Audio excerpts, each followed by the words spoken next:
না হতো তাহলে অবশ্যই অন্যরকম হতে পারতো।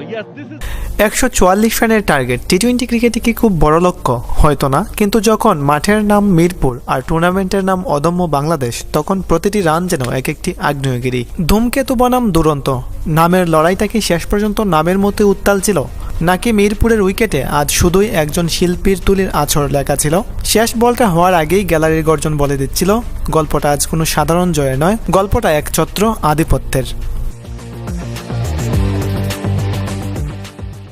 রাত 6টার মিরপুর ফ্লাড লাইটের নিচে যখন দুরন্ত তাদের 143 রানের পুঁজি নিয়ে মাঠে নামলো, তখন রিপন মণ্ডল নাহিদ রানাদের চোখে একটাই লক্ষ্য, গতি দিয়ে ধূমকেতুর টুটি চেপে ধরার স্বপ্ন। কিন্তু সেই স্বপ্নটা কি আদৌ শেষ পর্যন্ত সত্যি হয়েছিল? প্রথম ওভারেই রিপন মণ্ডলকে যখন Saif Hasan back to back দুটো বিশাল চোখ স্বাগত জানালেন, তখনই বোঝা গিয়েছিল আজকের রাতটা বোলারদের জন্য নয়, আজ ঢাকা কাঁপবে ব্যাটারদের তাণ্ডবে। কিন্তু টি-20 মানেই তো অনিশ্চয়তা, যেখানে এক মুহূর্তের অসতর্কতা পুরো দৃশ্যপট বদলে দিতে পারে। শুরুটা ছিল ঝড়ু, তানজিদ তামিম আর সাইফ হাসান মিলে যেন প্রতিপক্ষ বোলারদের নিয়ে ছেলেখেলা শুরু করলেন। নাহিদ রানার 150 গতির বলগুলো অবলীলায় বাউন্ডারি ছাড়া হচ্ছিল, কিন্তু ক্রিকেট বিধাতা কি এত সহজে জয় লিখে দেন? রিপন মণ্ডলের বলে তানজিদ যখন ফিরলেন, ক্রিজে এলেন লিটন কুমার দাস।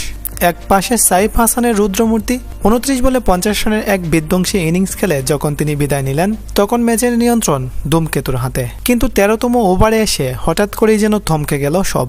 মেহরব হাসানের স্পিন মায়ায় একই ওভারে আউট হলেন পারভেজ হোসেন ইমন আর তৌহিদ হৃদয়, 2 বলে 2 উইকেট। হঠাৎ গ্যালারিতে পিনপতন, নীরবতা। ভাবুন তো একবার, যারা একটু আগে উল্লাস করছিল তাদের মনে তখন কি চলছে? এই একটা দশই কি সব শেষ করে দেবে?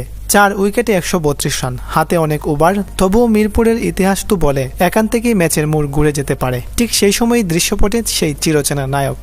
মাঠের অন্য প্রান্তে যখন উইকেটের পতন হচ্ছে, লিটন দাস তখন অবিচল। চাপের মুখে হড়বড় করা যার স্বভাব নয়, বরং চাপকে যিনি শৈল্পিক ছন্দে রূপান্তর করতে জানেন। নাহিদ রানার গতিকে ব্যবহার করে টানা 3 বলে 3টি বাউন্ডারি যখন মাঠের সীমানা পার করছিল, তখন বোলারদের অসহায় মুখগুলো দেখার মতো ছিল।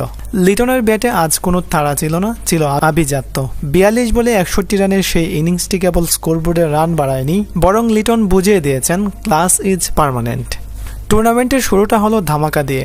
দুরন্তদের নামের প্রতি সুবিচার করতে দেয়নি ধূমকেতুর আগ্রাসন। তবে এটা তো কেবল শুরু। আজকের এই জয় কি ধূমকেতুকে শিরোপার পথে অনেকটা এগিয়ে দিল, নাকি পরের ম্যাচে ফিরে আসবে অন্য কোনো দুরন্ত গল্প? লিটন দাসের এই বিধ্বংসী রূপ কি পুরো টুর্নামেন্ট জুড়ে দেখা যাবে? উত্তরের জন্য চোখ রাখতে হবে মাঠের লড়াইয়ে, কারণ এই লড়াই তো অদম্য বাংলাদেশের।